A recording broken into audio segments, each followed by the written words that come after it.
like something's holding it back.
Should be able to pilot the boat.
Carnby, are you okay?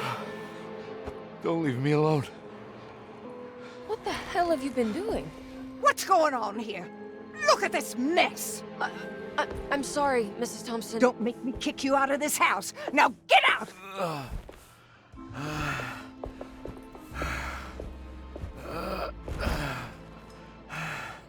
Hey, Detective.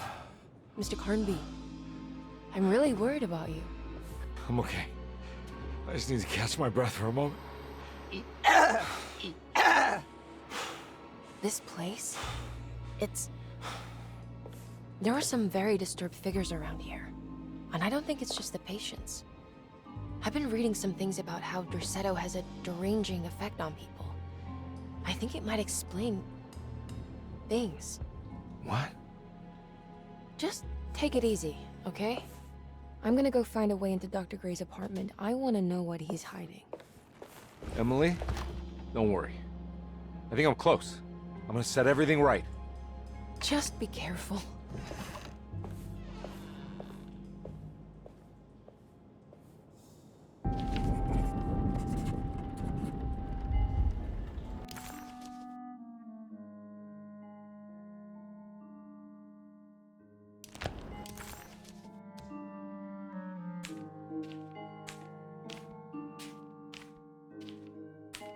The Dark Man had forced Conby to face his memories of Grace and her father. How he ran him off the bridge at Pearl River and carried on to steal his child as he was drowning. He then handed Grace off to her mother because that was the job, and you don't question the job. You take the money and get drunk. As Conby slowly accepted his trauma, he started to wonder why it was his and not Jeremy's.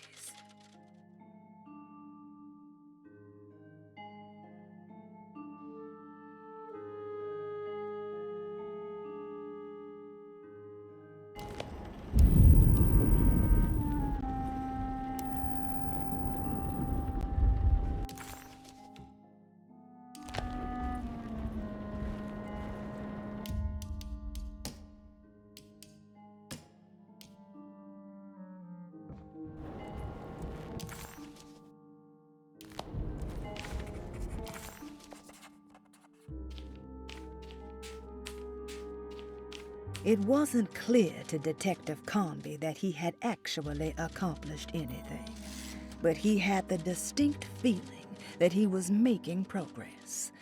The steamboat must have been what the self-deceit was referring to, and clearly the business with Grace was psychological trauma. Out of the 3 steps on the Dark Man's contract, only one thing seemed to remain: temper-manic behavior.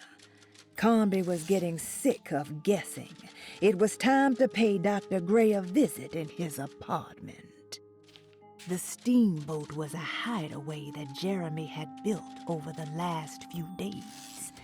Having seen his memories extracted and expanded into physical realms by the Dark Man, his unconscious mind had decided to take the chance that Jeremy could manifest a world in secret. A world that wasn't sanctioned by the Dark Man. Deploying his own self-deceit as a gambit against his Dark Master.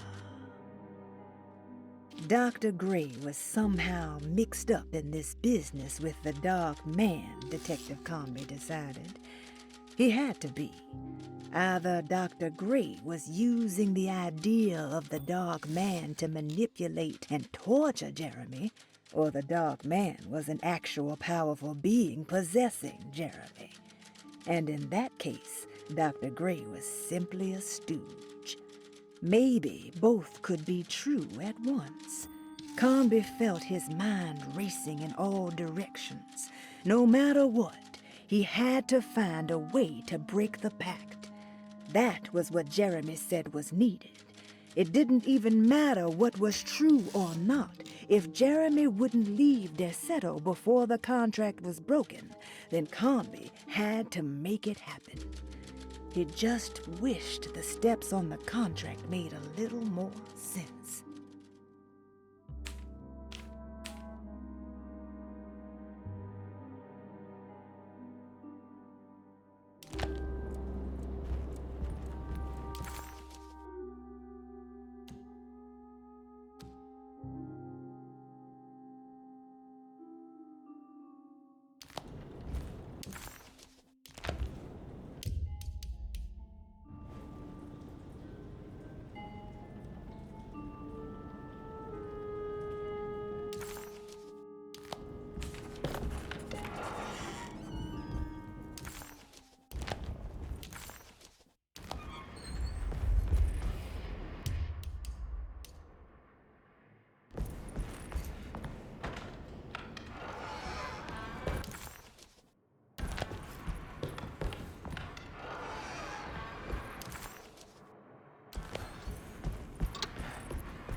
Detective, am I glad to see you. Lock the door, will you?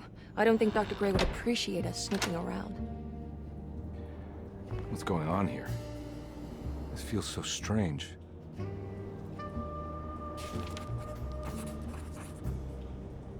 Detective Conby felt removed from himself. Like driving drunk, he carefully tried to navigate his environment. What the hell was going on? Was he finally losing his mind? At least Emily was here to call the police if he went off the deep end.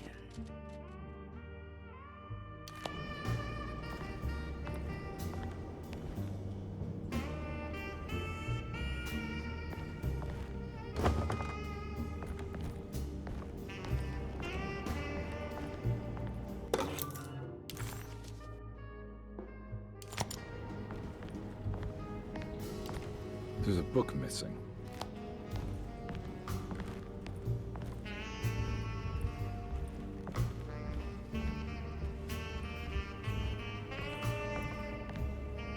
Have you found anything? What? Yeah, I've seen some things. Okay. Let me know if there is anything you want to talk about.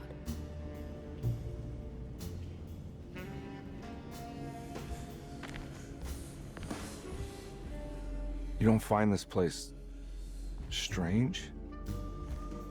Derceto is certainly one of the stranger places I've been to.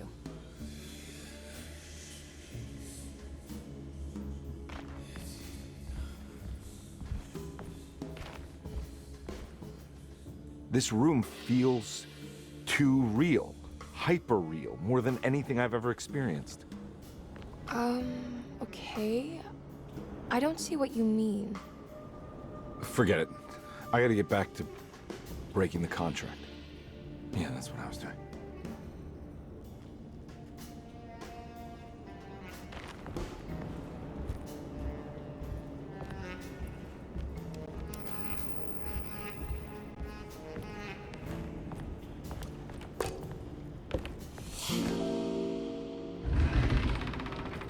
What did you do? I was just rearranging the books. Well, come on, let's check it out.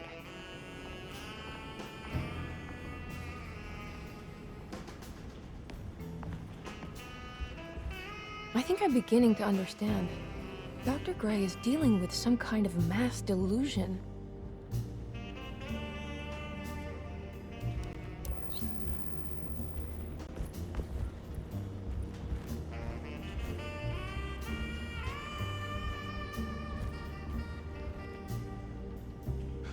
What were you saying about mass delusion? Derceto seems to have a deranging effect on people living close by. It has a history of creating cults devoted to some nature goddess.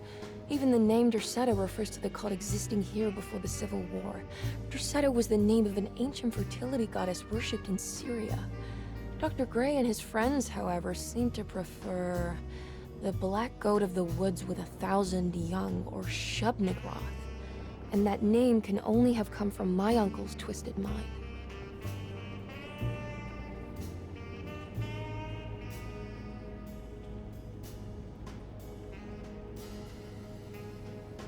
You think all of them are in this cult business? Even Jeremy? I'm not sure any of them have a choice at this point. We just need to find a way to stop all of this.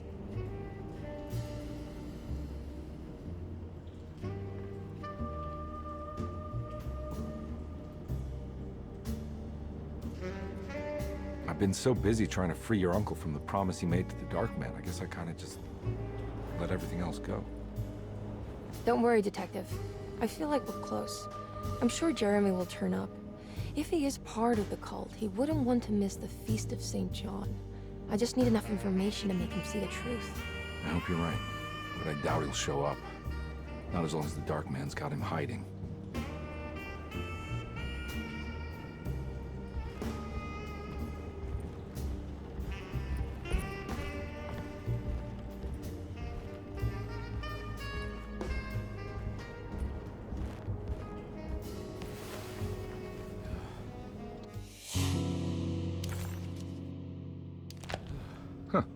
Has that been there this whole time?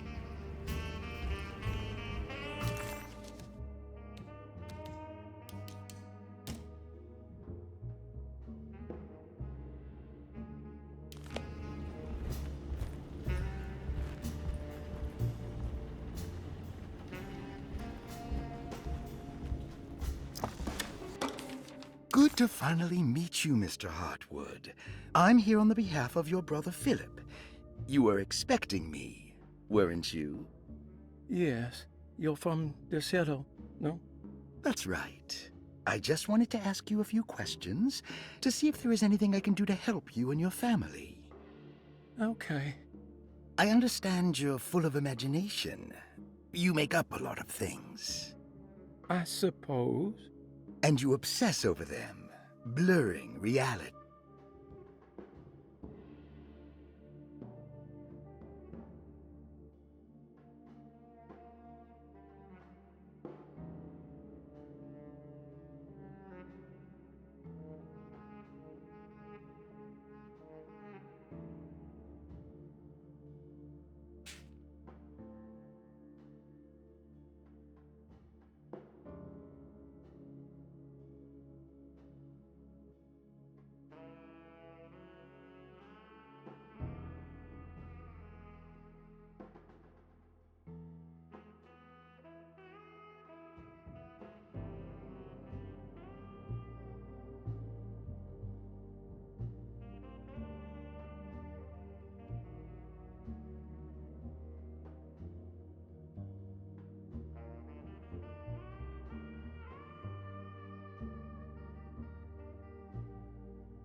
That mark on the floor looks like talisman positions, but from which direction should I look at it?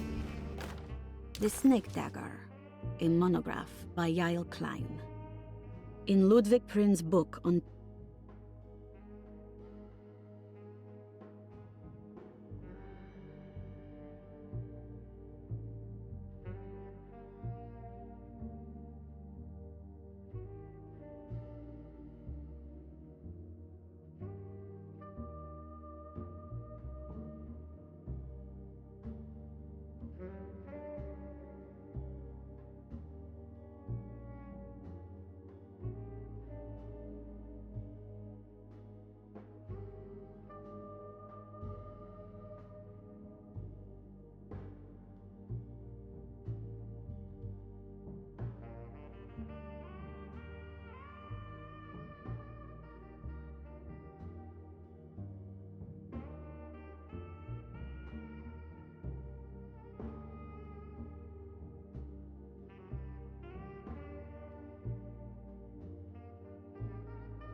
Hello? Detective Conby? Who is this? Jeremy? Jeremy is with the Dark Man. You can't save him. Well, I've done everything he wanted so far, and there's just one more thing on the list. I expect him to keep his promise and return Jeremy unharmed. Get out, Detective. while you still can.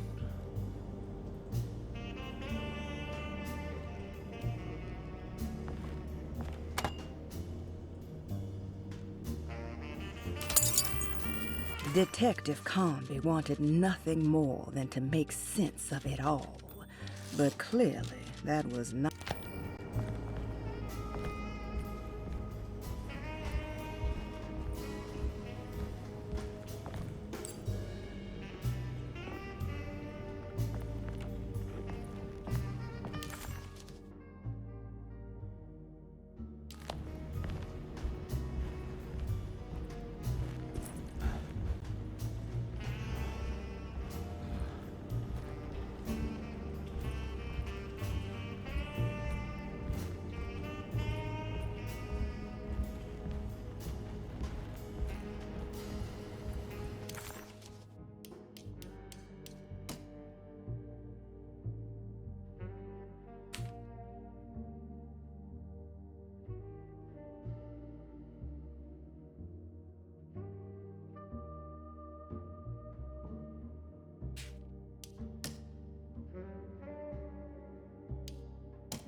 You okay? You look a little frazzled. Just stupid telephone. I know. I tried calling the police earlier. The telephone is completely dead. It's not... Yeah, no, the telephone isn't working.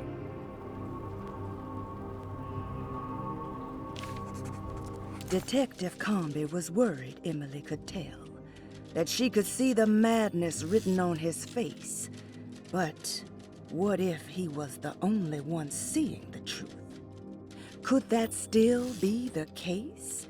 If only he could find evidence that would make her understand that he had seen beyond the veil, or at least something that would show her he was worth the money she was paying him.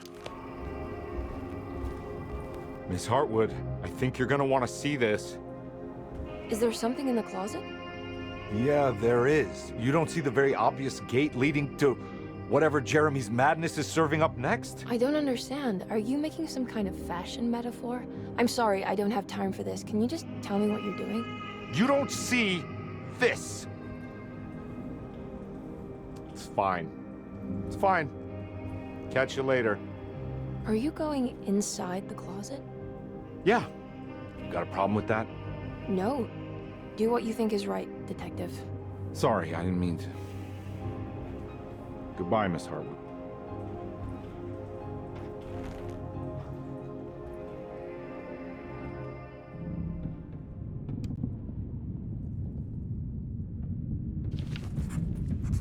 Disheartened by his failure to make Emily understand what he was doing, Detective Conby actually felt better seeing the frozen hell before him.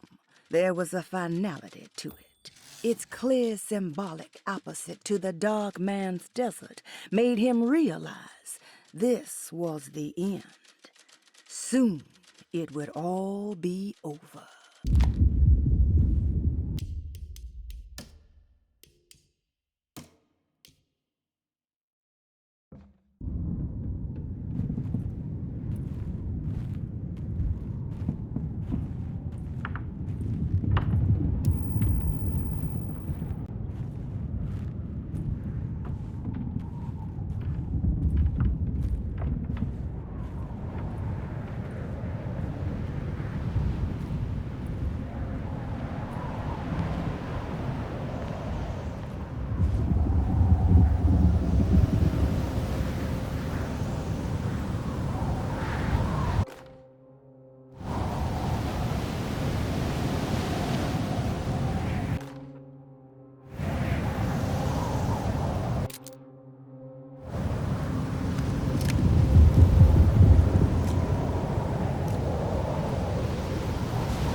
What can be said about Jacob van Ostad without evoking contempt or apologia?